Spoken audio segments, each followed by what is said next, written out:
नमस्कार प्रिय विद्यार्थियों, आप सभी का मेरे YouTube चैनल ऋणवा स्टडी पॉइंट में स्वागत है।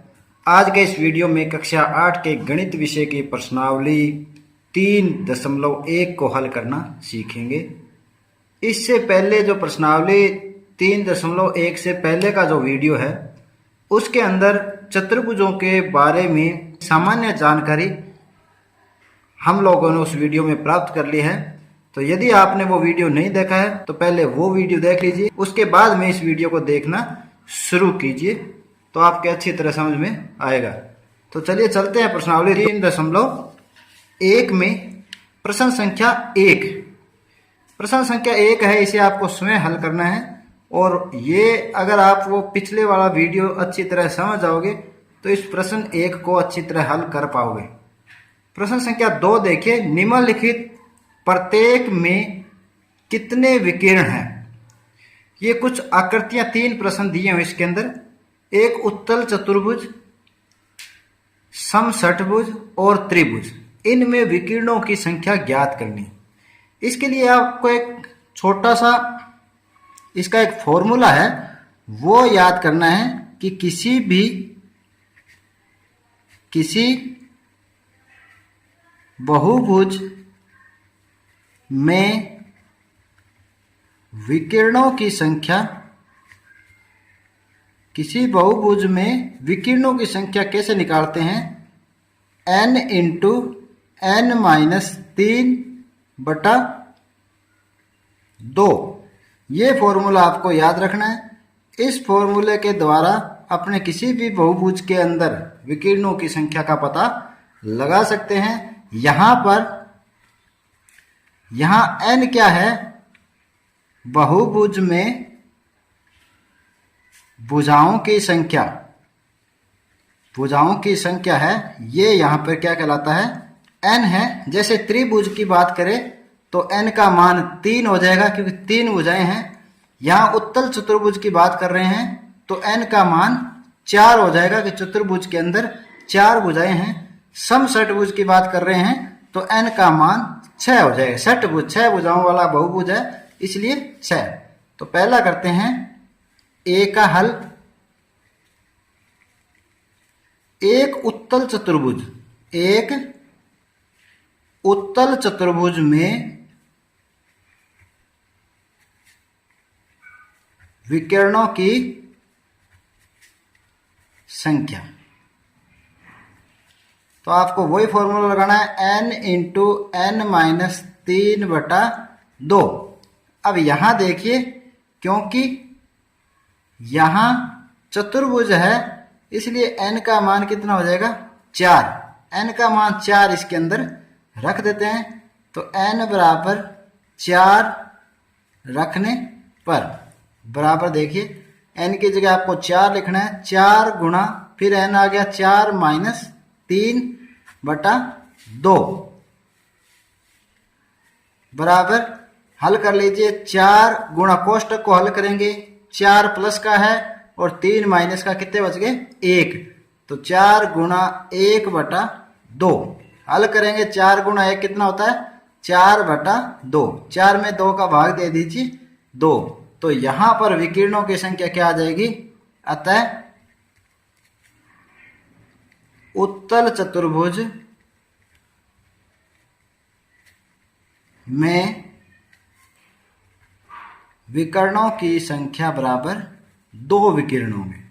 विकर्णों की संख्या कितनी हो जाएगी, 2। ये आंसर हो जाएगा बी। एक समषट्भुज में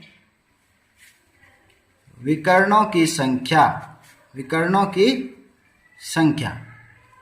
अब समषट्भुज में विकिरण कैसे निकालेंगे, वही formula, n into n minus 3/2।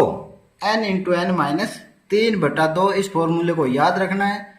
तो यहां से देखिए, समषट्भुज है तो यहां n बराबर कितना हो जाएगा, 6। तो n की जगह 6 रख लेते हैं। 6 गुणा 6 माइनस 3/2, या इसे हल कर लीजिए। 6 गुणा 6 माइनस 3 कितना होता है, 3। 6 गुणा 3/2 2, यानी 6×18/2, या इसे अपने क्या भाग दे सकते हैं 18 में 2 का 9। अतः समषटभुज में विकिरणों की संख्या कितनी हो जाती है? उत्तर आएगा 9। इस तरह से इनको हल करना है, बिल्कुल सामान्य है। एक छोटा सा फॉर्मूला याद रखना है, एक त्रिभुज में विकिरणों की संख्या, एक त्रिभुज, त्रिभुज का मतलब ये कौन सा बहुभुज है? 3 भुजाओं वाला बहुभुज है। त्रिभुज में विकिरणों की संख्या, तो यहां पर n का मान n × n-3/2, यहां n कितना है? 3 है, तो मान रख लेते हैं। देखिए बराबर n की जगह 3 × 3-3/2। अब 3 कोष्ट को हल करेंगे, 3 - 3 कितने हो गए? 0/2। 3 को 0 से गुणा करोगे 0/2, 0 में 2 का भाग देंगे 0। अतः त्रिभुज में कोई विकिरण नहीं होते। त्रिभुज में विकिरणों की संख्या कितनी आ जाती है? 0। ये आंसर आपका हो जाएगा। इस तरह से इन प्रश्नों को हल करेंगे। प्रश्न संख्या 3, एक उत्तल चतुर्भुज के कोणों की मापों का योगफल क्या है? यदि चतुर्भुज उत्तल न हो तो क्या ये गुण लागू होगा? तो इसे अपने को पहले कोणों की मापों का योगफल ज्ञात करना है, किस चतुर्भुज के लिए? उत्तल के लिए। और उसके बाद अपने ज्ञात करेंगे किसी भी अवतल चतुर्भुज के लिए कोणों का योग। तो सबसे पहले कोई भी एक उत्तल आकृति ले लेते हैं। तो हल, तो कोई भी एक उत्तल चतुर्भुज की आकृति लेते हैं। मान लेते हैं ये उत्तल चतुर्भुज की कोई आकृति ले ली, ए, बी, सी और डी। ये कोई एक उत्तल चतुर्भुज है। तो यहां देखिए इस चतुर्भुज को लेकर इनके कोणों की माप ज्ञात करते हैं। तो लिख लेते हैं, माना ए बी सी डी एक उत्तल चतुर्भुज है, उत्तल चतुर्भुज है। अब यहां क्या करते हैं, इस चतुर्भुज में कोई भी एक विकिरण खींच लेते हैं। और विकिरण कैसे बनाते हैं आपको पता है कि उसके आसन कोण को छोड़कर अगले वाले कोण को अगर किसी बिंदु से मिलाएं, जैसे ए को सी से जो रेखाखंड मिलाता है, इसका नाम क्या कहलाता है? ये विकिरण कहलाता है। तो यहां आपने लिख देते हैं कि जो ए सी विकिरण है, ए सी विकिरण चतुर्भुज ए बी सी डी को 2 बराबर भागों में, अब यहां बराबर की आवश्यकता नहीं है परंतु अब बराबर भी लिख सकते हो, तो बराबर भागों में बांटता है। अब देखिए अगर अपने इन कोणों का नाम दे दे, कोण 1, कोण 2, ये कोण 3, ये कोण 4, कोण 5 और कोण 6। तो यहां देखिए कोण ए प्लस कोण बी प्लस कोण सी प्लस कोण डी, इन चारों कोणों का जो योग है वो क्या होगा?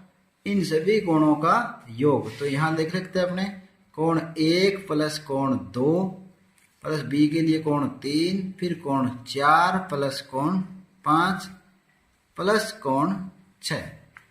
या इनको आपने अलग अलग त्रिभुजों के कोणों के रूप में लिखें तो ऐसे लिख सकते हैं कि कोण 2, कोण 3 और कोण 4, एक त्रिभुज के 3 कोण हैं। तो कोण 2 प्लस कोण 3 और कोण 4 प्लस इनको अलग लिख सकते हैं, कोण 1, कोण 5 और कोण 6, कोण 1, कोण 5 प्लस कोण 6।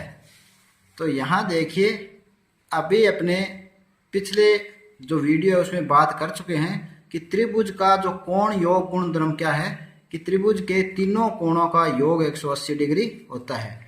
तो यहाँ पर इन तीनों का मान 180 डिग्री हो गया, प्लस इसी प्रकार इस त्रिभुज के तीनों कोणों का योग भी 180 डिग्री होगा।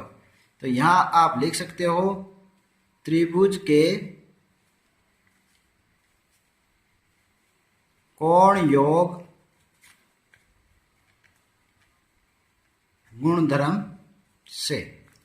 तो ये 180 और 180 जोड़ दीजिए 360 डिग्री। तो अपने क्या लिख सकते हैं, अतः एक उत्तल चतुर्भुज के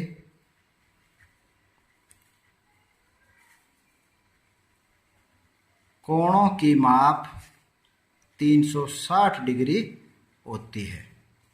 ये अपने से प्रश्न पूछा है कि उत्तल चतुर्भुज के कोणों की माप कितनी होती है। अब अपने एक अवतल चतुर्भुज लेते हैं, उसकी भी देखते हैं कि कितनी माप होती है। एक अवतल चतुर्भुज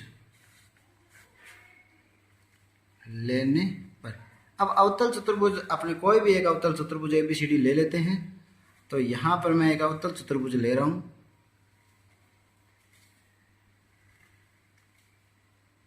अवतल चतुर्भुज कौन से चतुर्भुज होते हैं, ये ऐसे चतुर्भुज जिसमें जो विकिरण है वो अभ्यंतर में भी बने और बहिर्भाग में भी बने, तो वो चतुर्भुज क्या कहलाते हैं, अवतल चतुर्भुज कहलाते हैं। तो ये कोण ABC और D, यहां भी अपने कोण B से एक विकिरण खींच लेते हैं D पे। देखो B के आसन कोण C और A है, इनको छोड़कर अगर किसी कोण से इस B के मिलाने वाला जो रेखाखंड है वो उसका विकिरण कहलाता है। तो यहाँ पर ये जो कोण बने अपने पास, वो कोण देखिए 1 2 3 4 5 और 6 कोण। तो यहाँ भी अपने इनको लिख सकते हैं कि अवतल चतुर्भुज ABCD में बराबर कोण A प्लस कोण B प्लस कोण C प्लस कोण D। अब यहां पर देखिए जो विकिरण BD है ये त्रिभुज को दो बराबर भागों में बांटता है। तो यहां पर इन कोणों के मान लिख लीजिए। कोण 1 प्लस B हो गया कोण 3 प्लस कोण 4 प्लस C के लिए कोण 5 और D के कोण 2 और 6। अब इनको अपने अलग अलग त्रिभुजों के कोणों के रूप में लिखते हैं। इस त्रिभुज के कोण हो गए 1 2 और 3। तो कोण 1 कोण 2 प्लस कोण 3, ये एक त्रिभुज के तीनों कोण। और शेष जो कोण हैं कोण 4 कोण 5 और कोण 6, ये दूसरे त्रिभुज के तीनों कोण हैं। त्रिभुज के कोण योग गुणधर्म के अनुसार एक त्रिभुज के तीनों कोणों का योग कितनी डिग्री होता है, 180। तो इनका योग 180 और इसी प्रकार दूसरे त्रिभुज के कोणों का योग भी 180। तो यहाँ लिख लीजिए त्रिभुज के कोण योग गुणधर्म से। कोण योग गुणधर्म क्या है कि किसी भी त्रिभुज के तीनों कोणों का जो योग है वो 180 डिग्री होता है। तो या इनको जोड़ दीजिए 180 और 180 360। तो अर्थात अपने क्या कह सकते हैं, उन्होंने क्या पूछा क्वेश्चन में कि अगर उत्तल नहीं हो तो अवतल में भी ये नियम लागू होता है क्या। तो आपने कह सकते हैं कि अर्थात अवतल चतुर्भुज में भी यह नियम लागू होता, अवतल चतुर्भुज में भी यह नियम लागू होता है कि कौन सा नियम, कि चारों कोणों का योग 360 डिग्री होता है। ये नियम अवतल चतुर्भुज में भी लागू होता है। ये प्रश्न आपका हल हो जाता है। तो उम्मीद करता हूं कि आज का ये वीडियो आपको अच्छी तरह से समझ आया होगा। तो आज के लिए इतना ही, मिलते हैं नेक्स्ट वीडियो में नए टॉपिक के साथ। तब तक के लिए धन्यवाद।